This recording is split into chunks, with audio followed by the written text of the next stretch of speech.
ఇప్పుడే ఎన్గోల్డ్ బయర్స్ కి కాల్ చేయండి. మీ తాకట్టు బంగారం కష్టాలకి గుడ్ బై చెప్పండి.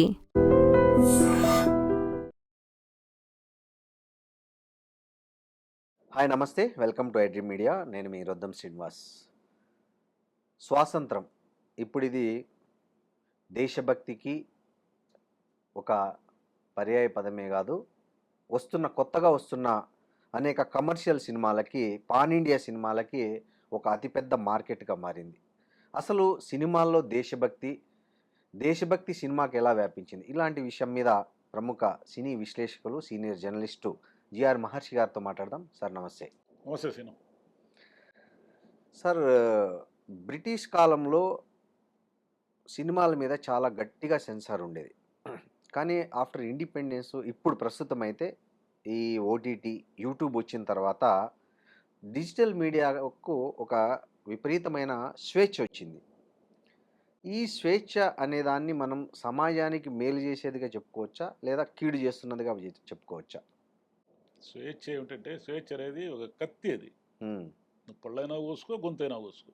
ఉమ్, కొంతమంది గొంతు కోసుకుంటున్నారు, కొంతమంది పళ్ళు కోసుకొని తింటున్నారు. ఉమ్, అంటే డిజిటల్ మీడియా వల్ల ఒక ప్రయోజనం ఉంది, ఒక నష్టం ఉంది. ఉమ్, ప్రయోజనం ఏమిటంటే, అదొక వేదిక.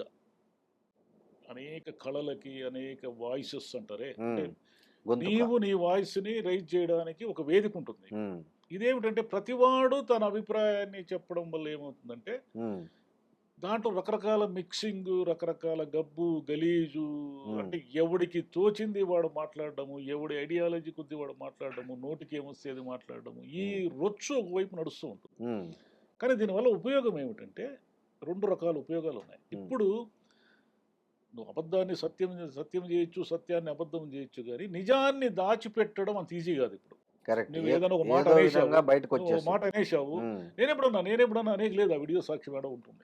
వక్రీకరించారు అనేది లేదు ఇంకా. అవును. అంటే ఒకటి ఏదైనా యాక్సిడెంట్ జరిగింది, మన ఉదాహరణకి మొన్న ఎక్కడో జరిగింది, దాని పోలీసులు ఇంకెవరో కలిసి ఉషప్ చేశారు అనేది టాక్. కానీ 2-3 రోజుల తర్వాత బయటకు వచ్చింది కదా, ఎక్కడో చోట బయటకు వచ్చింది కదా, రాజమండ్రి కేసు.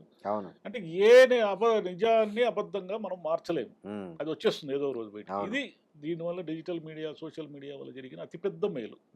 రెండో మేలు ఏమిటంటే, అనేక మందికి హిడెన్ టాలెంట్స్ ఉంటాయి. వాళ్ళకు ఒకప్పుడు వేదికే లేదు, ఎక్కడ వాళ్ళు రవీంద్ర భారతిలో నాటకం వేయలేరు, లేదంటే వాళ్ళకు షో అరేంజ్ చేసుకోలేరు, వాళ్ళకి ఎక్కడో ఇది ప్రదర్శన ఇవ్వలేరు. పేదవాళ్ళు ఉంటారు, పల్లెటూరులో ఉంటారు, వాళ్ళు ఏం చేయగలరు, వాళ్ళ ఊర్లో వాళ్ళు పాట పాడుకుంటారు, లేదా వాళ్ళ ఊర్లో వాళ్ళ కళను వ్యక్తపరుచుకుంటారు. ఈరోజు వాళ్ళకు ఒక వేదిక వచ్చింది. అంటే బాగా నటించగలిగిన అమ్మాయిలు కానీ, అట్లా చాలా మంది సినిమాల్లోకి పాడగలిగిన వాళ్ళు కానీ, డాన్స్ చేయగలిగిన వాళ్ళు కానీ, వీళ్ళందరికీ కూడా ఈరోజు ఒక డయాస్ ఉంది. అంటే ఎక్కడో మారు మూల నువ్వు ఒక ఊరు పేరు లేని గిరిజన గ్రామంలో ఉన్నా నీకంటూ కొంత టాలెంట్ ఉంటే దాన్ని ఇప్పుడు ఎవ్వడు ఆపలేడు. అదొక అడ్వాంటేజ్, ఇది ఒక మేలు జరిగింది. అవును. కీడు ఎలాగ ఉంటుంది, ప్రతి నాణ్యానికి రెండు వైపులు ఉంటాయి. ఒకటి ఎడం వైపు ఉంటుంది, అంటే బొమ్మ ఉంటుంది, బొరుసు ఉంటుంది. సార్, ఈ సినిమాల్లో కనిపించే దేశభక్తి, విప్లవము, తర్వాత ఈ మన ఏమంటారు పేదరికం, బయట సమాజంలోకి వచ్చేకి సినిమాల్లో చూపించడానికి బయట ఉన్నదానికి ఏమన్నా సంబంధం ఉండేటివి తీస్తున్నారా ఇప్పుడు, లేకపోతే దాంతో రిలేట్ అయ్యి తీస్తున్నారా, ఊరికే జస్ట్ దాన్ని ఒక వస్తువుగా చూసి సినిమాల్లో పెడుతున్నారా? సినిమా అంటే ఏంటి, బేసిక్గా డబ్బు.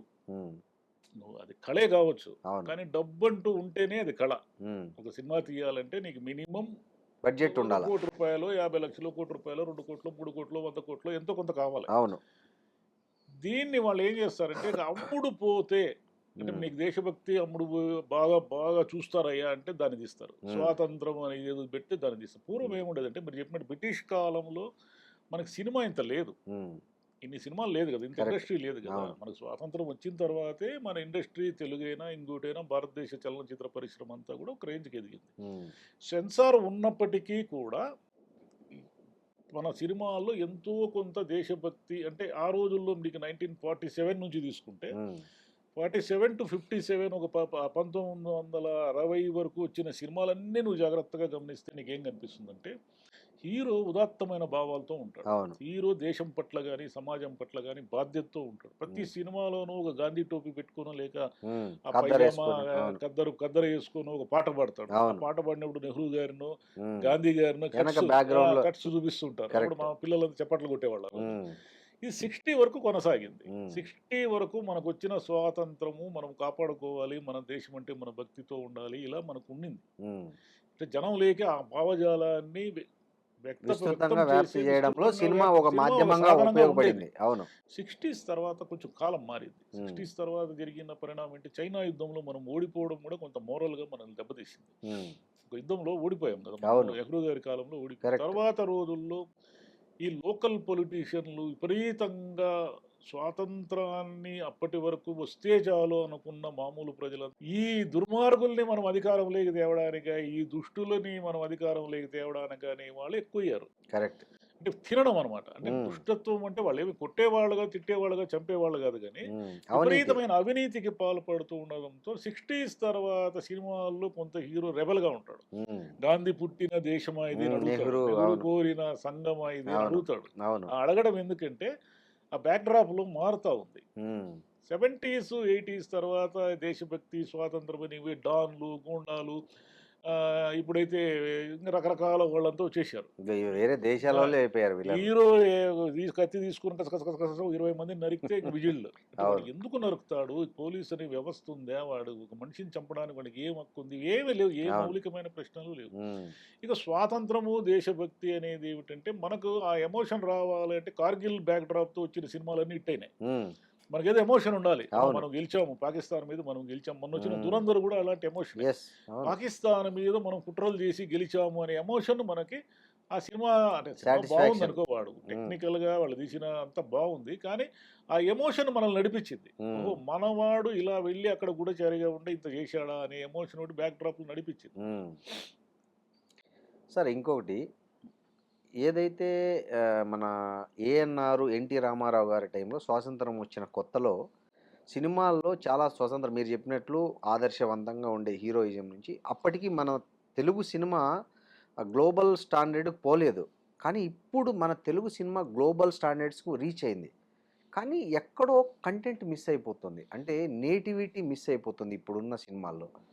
ఎందుకు మన సినిమా ఒక గ్లోబల్ స్థాయికి వెళ్ళినా కూడా నేటివిటీ విషయంలో చాలా సినిమాలు అటర్ ఫ్లాప్ అవుతున్నాయి తీసుకోవడంలో, కథా వస్తువుని ఎంపిక చేసుకోవడంలో. అంటే ఇప్పుడు మనకు పాన్ ఇండియా సినిమా గ్లోబల్ స్థాయి అంటే ఏంది? అది ఎక్కడో నేటివిటీకి ఉండకుండా ఎక్కడో వేరే ఉండాలంటే నువ్వు పెద్ద క్యాన్వాస్లో డిజిటల్ ఎక్స్పెరిమెంట్స్ అంటే గ్రాఫిక్, అది బాహుబలి అనేది ఒక మామూలు హిస్టారికల్ స్టోరీ కింద మనం తీసుకున్నా, దాంట్లో ఉన్న ఎమోషన్స్ పక్కన పెడితే దాంట్లో ఉన్న గ్రాఫిక్స్, ఆ సీన్లు ఇవన్నీ కూడా ఆ సినిమాని గ్లోబల్ స్టాండర్డ్ చేసినాయి. RRR లో కూడా అంతే. RRR లో కూడా అవును ఉంది, అది కూడా స్వాతంత్రం అలాంటి అలాంటి కథ అయినా నేటివిటీ అంటే నువ్వు గ్లోబల్ స్టాండర్డ్ అనేదే కన్ఫ్యూజన్. ఎందుకంటే ఇప్పుడు నువ్వు మంచి సినిమా తీస్తే ఆ సినిమా విజయాన్ని ఎవరు ఆపలేరు. అది ఒక్కొక్కసారి మీకు నువ్వు అడగకపోయినా పాన్ ఇండియా సినిమా అవుతుంది. కాంతారా తీశారు, కాంతారా తీసేటప్పుడు వాళ్ళకి తెలియదు, అది ఒక పాన్ ఇండియా సినిమా అవుతుందని, ప్రపంచం అంతా ఆడుతుందని వాళ్ళకేం తెలుసు? అది ఆడింది. కాబట్టి నువ్వు ఆడుతుందని తీస్తే ఆడదు, అది నువ్వు తీస్తే ఆడుతుంది. కరెక్ట్.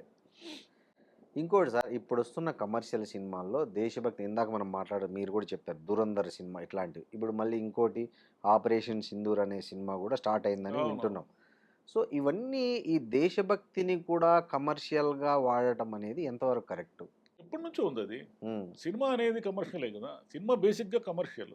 నువ్వు దాంట్లో కంటెంట్ ఉదాత్తం లేదా ఏదో పనికి మాలిన ఏదో క్రిమినల్ కంటెంట్ చెప్పు, ఏం చెప్పినా కూడా బేసిక్ గా దాని ఇదేమిటి, ప్రేక్షకులకు టార్గెట్ అయ్యి డబ్బులు రావాలి. డబ్బులు రావాలి అంటే ఇప్పుడు ఒక 50 కోట్లు పెట్టేవాడు ప్రజల్లో స్వాతంత్ర సమరకాంక్ష రగిలించడానికి తీడు కదా. అట్లని చెప్పి ఒక సిచ్యువేషన్ వచ్చినప్పుడు నువ్వు చెప్పే సినిమాలు ఏమీ నిన్ను డ్రైవ్ చేయకపోవచ్చు, కానీ లోపలే మనకి ఏదో ఉంటుంది. మొన్న జరిగిన జంతర్ మంతర్ ఉద్యమం ఉంది కదా, దానికి ఏ సినిమా బ్యాక్ డ్రాప్ పనిచేసింది చెప్పు? దాని వెనక ఏదో ఆకాంక్ష ఉంది, పరీక్షలు బాగా జరగాలనే ఆకాంక్ష. అంత పెద్ద జంతర్ మంతర్లో పిల్లలందరినీ మొబిలైజ్ చేసింది. సినిమాల వల్ల స్వాతంత్రకాంక్ష, సినిమాల వల్ల దేశభక్తి అనేది ఏది ఏ కళ అయినా ఎంతో కొంత శాతం ఉపయోగపడుతుంది తప్ప ఉమ్, మెజారిటీ శాతమే ఉండదు. అవును. ఇంకోటి సార్, ఈ మధ్య సినిమాల్లో బాగా పొలిటికల్ ఎజెండా పెరిగిపోతుంది చాలా సినిమాల్లో, ముఖ్యంగా దాని బేస్డ్గానే చాలా సినిమాలు వస్తున్నాయి. సో ఈ సినిమాల్లో పొలిటికల్ ఎజెండా ఉండడం అనేది సమాజానికి మంచిదంటారా, చెడ్డదంటారా? అది ఉమ్, హిట్లర్ కాలంలో నుంచి ఉంది అది. ఉమ్, హిట్లర్ తన నాజీజాన్ని పొలిటికల్ ప్రాపగాండా చేసుకోవడానికి సినిమాలు తీశాడు. ఉమ్, అంటే జర్మనీ సినిమాలు ఎవరు చూడలేదు, వాడు జర్మనీ దాటి రాలేదు కాబట్టి మనకు తెలియదు. ఉమ్, అమెరికా వాళ్ళు ఏం చేశారు, ఉమ్, అమెరికా వాళ్ళు కూడా వాళ్ళు వరల్డ్ వార్లో పెద్ద విజయాలు సాధించినట్టు ప్రాపగాండా సినిమాలు అనేకం తీశారు. ఉమ్, అది ఇంత మునుపు మన దేశంలో తక్కువ ఉండేది. మనకు కూడా అభ్యుదయవాదము కమ్యూనిజము సపోర్ట్ చేసే సినిమాలు వచ్చాయి, ఉమ్, చాలా సినిమాలు వచ్చాయి. ఉమ్, ఈవెన్ ప్రజానాట్య మండలి బ్యాక్డ్రాప్తో వచ్చిన కళాకారులందరూ కూడా కమ్యూనిజాన్ని సపోర్ట్ చేసే డైలాగులు, నారాయణమూర్తి గారు తీసిన సినిమాలన్నీ అలాంటివే కదా. ఉమ్, ఇప్పుడు ఏమైందంటే పొలిటికల్ ప్రాపగాండా అంటే ఎవరికి వాళ్ళు తమ పార్టీనో తమ పార్టీ లక్ష్యాలనో లేకుంటే తమను హైలైట్ చేసుకోవడానికో పొలిటికల్ ప్రాపగాండాకు సినిమాలు తీయడం మొదలైంది. ఉమ్, అది దాని నుంచి ఎవరు మినహాయింపు కాదు. అవును. బీజేపీకి అవకాశం ఎక్కువ ఉంది. ఉమ్, ఎందుకు ఎక్కువ ఉందంటే వాళ్ళు చెప్పే దేశభక్తి, వాళ్ళు చెప్పే అదేమిటి ఇది ఉంది కదా, సనాతన ధర్మం. సనాతన ధర్మము, వీటన్నిటికీ సినిమా అనేది పెద్ద బ్రహ్మాండంగా ఉపయోగపడుతుంది. ఉమ్, ఈ పొలిటికల్ ప్రాపగాండా అనేది బీజేపీకి ఉపయోగపడినంతగా కాంగ్రెస్కి ఉపయోగపడడం లేదు. కాంగ్రెస్కి ఏమిటంటే దాని ఎజెండా ఏమిటో దానికే తెలియదు. అవును, వీళ్ళకి ఏదో ఒక ఎజెండా ఉంది ఇది అవును. అని, అవును. వాళ్ళకి ఎజెండానే లేదు. కమ్యూనిస్టులకు ఒక ఎజెండా ఉంది. ఉమ్, కమ్యూనిస్టులు బలహీనపడి ఉండొచ్చు, కానీ ఒకప్పుడు కళారంగంలో వాళ్ళు చేసిన సర్వీసు సేవని ఎవరు మర్చిపోలేరు. ఉమ్. సార్, ఇప్పుడు మీరు ఒక సీనియర్ జర్నలిస్టు, సినిమాకి సంబంధించిన వ్యక్తి, సినిమా రంగాన్ని ఎప్పటి నుంచో పరిశీలిస్తున్న వ్యక్తి కదా. ఇప్పుడు వస్తున్న సినిమాల్లో ఏదైనా ఒక సబ్జెక్టు అంటే దాంట్లో మార్చాలనుకుంటే మీరు రికమెండ్ చేసే దేన్ని రికమెండ్ చేస్తారు? దేన్ని రికమెండ్ అంటే సినిమాలు ఇది సబ్జెక్ట్ అది సబ్జెక్ట్ అని ఏమీ లేదు. ఇదంతా ఏమిటంటే ఉమ్, ఒక ఫార్ములా హిట్ అయితే దాని ఆధారంగా 20 సినిమాలు తీస్తారు. ఉమ్, కాంతార హిట్ అయితే కాంతార లాంటి ఆధారంతో మనకి ఎన్ని సినిమాలు వచ్చాయి ఇప్పటికి? ఈ మధ్య కాలంలోనూ 8-10 సినిమాలు వచ్చాయి. ఉమ్, ఈ పొలోమని దాని వెంట పరిగెత్తూ ఉంటారు. ఉమ్, ఇప్పుడు ఏమిటంటే మనము మలయాళం సినిమాల వాళ్ళు విపరీతమైన నేటివిటీ, విపరీతమైన అంటే జనం మామూలు సమస్యలు, ఉమ్, జనము విపరీతమైన సమస్యలతో ఉన్నారు. అవును. జనము బతకడానికి చాలా యుద్ధాలు చేస్తున్నారు. ఇప్పుడు ఉమ్, రోజు మనకున్న అడ్వాంటేజ్ డిసడ్వాంటేజ్ ఏమిటంటే, అడ్వాంటేజ్ ఏమిటంటే మన కనీసము ఒకప్పుడు అన్నం కోసం యాచించేవాళ్ళు. ఉమ్, ఇప్పుడు అన్నం కోసం యాచించే వాళ్ళు చాలా తక్కువ. అంటే ఉమ్, ఎంతో కొంత తిండి దొరుకుతా ఉంది అవును, అవును, జనానికి. అవును, అవైలబుల్, అవును. ఏదో ఒక పని దొరుకుతా ఉంది. ఉమ్, అంటే నిరుద్యోగం అనేది ఒకప్పుడు ఒక నెలకు ఒక 1000 రూపాయలు సంపాదించుకోవడం కూడా కష్టమవుతున్న కాలం ఒకటి ఉండేది. ఉమ్, ఇప్పుడు ఏమిటంటే పిల్లలు కొంత చదువుకుంటే ఏదో ఒక పని అయితే దొరుకుతుంది. ఉమ్, నువ్వు ఎక్కడో ఒక షాపులోనో లేదా ఒక క్యాబ్ డ్రైవర్గా లేదా ఇంకోటి స్విగ్గీనో జొమాటో ఏదో ఒకటి దొరికి నీకు 10-20 వేల రూపాయలు అయితే వస్తుంది. ఉమ్, ఇది ఒక అడ్వాంటేజ్. ఉమ్, డిసడ్వాంటేజ్ ఏమిటంటే జనరేషన్స్ మారే కొద్దీ అంబిషన్స్ మారినాయి. బాగా బతకాలి అనే అంబిషన్ పెరిగినప్పుడు బాగా బతకడానికి చేస్తున్న పోరాటంలో చాలామంది బలైపోతున్నారు. ఉమ్, తప్పులు చేసి ఆత్మహత్యలు చేసుకునేవాళ్ళు లేదా గేమింగ్లు ఆడి ఆత్మహత్యలు చేసుకునేవాళ్ళు. సొసైటీ అంతా కూడా ఒక అపనమ్మకమైన విచిత్రమైన పరిస్థితిలో ఉంది. ఈ సొసైటీలో ఉన్నదాన్ని సినిమాల్లోకి కథల్లాగా తీసుకుని వస్తే డెఫినెట్గా ఆడతాయి. కానీ ఉమ్, నీకు అంత డెడికేషన్ ఉండాలా, నీకు అంత పరిశీలన ఉండాలా. ఉమ్, మలయాళంలో ఆడుతున్నాయి, మనం ఎందుకు ఆడడం లేదంటే నువ్వు ఎక్కడ పరిశీలిస్తున్నావు? నీకు అంత డెడికేషన్ ఎక్కడుంది? ఉమ్, ఊరికే ఏదో ఇప్పటికీ formula, hero entry, heroine love track, 2 ఫైటింగ్లు ఫార్ములాతో చాలా మంది సినిమాలు తీస్తున్నారు. అట్లా సినిమాలు తీసే వాళ్ళందరూ ఇంకొక 4-5 ఏళ్ళకి ఎవరు ఉండరు. ఉమ్, కొత్తది ఏదో వస్తూ ఉంది. ఆ కొత్తది ఏమిటి అనేదే ఇప్పుడు ఓటీటీ వచ్చినప్పుడు ఏమనుకున్నారు? ఉమ్, మనకి ఎక్స్ట్రా డబ్బులు అనుకున్నారు. ఉన్న అవును. డబ్బులు లాక్కొని పోతుందని తెలియదు వీళ్ళకి. అవును. ఓటీటీ అయిపోయాయి, రీల్స్ అయిపోయాయి, షార్ట్స్ అయిపోయాయి, మైక్రో వెబ్ సిరీస్ వస్తున్నాయి, ఏవేవో వస్తున్నాయి. ఉమ్, ఈ కొత్త దాంట్లో సినిమా అనేదానికి ముందు పెద్ద ప్రాధాన్యం ఉండే అవకాశం లేదు. ఒక 4-5 ఏళ్ళకే థియేటర్లకు జనం పోవడం బాగా తగ్గిపోవచ్చు. ఉమ్, పెద్ద పెద్ద సినిమాలు వచ్చి 1000 కోట్లు 2000 కోట్ల బడ్జెట్లు వస్తే తప్ప జనం చూడని పరిస్థితి రావచ్చు. ఇంకోటి సార్, ఈ మధ్య అంటే స్వాతంత్రము, దేశభక్తి అంటే ఆగస్ట్ 15కు స్టేటస్లు పెట్టుకోవడం, రీల్స్ చేయడం, ఇది చాలామందికి ఫ్యాషన్ అయిపోయింది. నిజంగా మన దేశ స్వాతంత్రం రావడానికి వెనక జరిగిన కృషి కానీ, ఆ పోరాటం కానీ, ఆ స్ఫూర్తిని కానీ చాలామంది తెలుసుకోకుండా కేవలం దాన్ని ఒక వినోదంగా ఆ రోజు 2 రోజులు మారుస్తున్నారనే విమర్శ కూడా బాగా ఈ మధ్య ఎక్కువైంది. సో, ఈ యువతరంలో ఈ తరహా వైఖరి పెరగడానికి కారణం ఏమంటారు?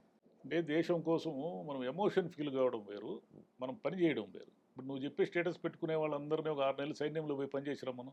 ఎంతమంది ముందుకు వస్తారో చూద్దాం. అవును. ఆ? సైన్యంలో పనిచేయడం, 10 సైనికుడు మందిలో వస్తే ఒక్కడు కూడా సీటు రాడు. కూడా ఇయ్యరు లేచి. 10 మందిలో ఒక్కడు కూడా రాడు. అదే యుద్ధంలో కాలు పోగొట్టుకున్న సైనికుడు వస్తే లేచి సీటు కూడా ఇయ్యరు. ఇవ్వరు. అవును. కాబట్టి మనం దేశభక్తి అంటే ఏంటి? మనం దేశం కోసం ఏమైనా చేయడానికి సిద్ధంగా ఉన్నామా? ఎక్కడ ఉన్నాము? అది కదా పాయింట్. ఒకవేళ ఎన్లిస్ట్మెంట్ అనేది పెట్టారనుకోండి, ఈ దేశంలో 18 ఏళ్ల యువకుడు ప్రతివాడు సంవత్సర కాలం సైన్యంలో పనిచేయాలని పెట్టారనుకోండి, అసలు ఎంతమంది వ్యతిరేకిస్తారో చూడండి దాన్ని. ఒకవేళ అటువంటి నిబంధన రూల్ ముందు పొలిటీషియన్ పిల్లలే అందరూ పొలిటీషియన్ పిల్లలు ఎవరు సైన్యంలో లేరు. మీరు కావాలంటే ఒక 4 పేర్లు అందరూ విదేశాల్లో చదువుకుంటారు. చెప్పండి.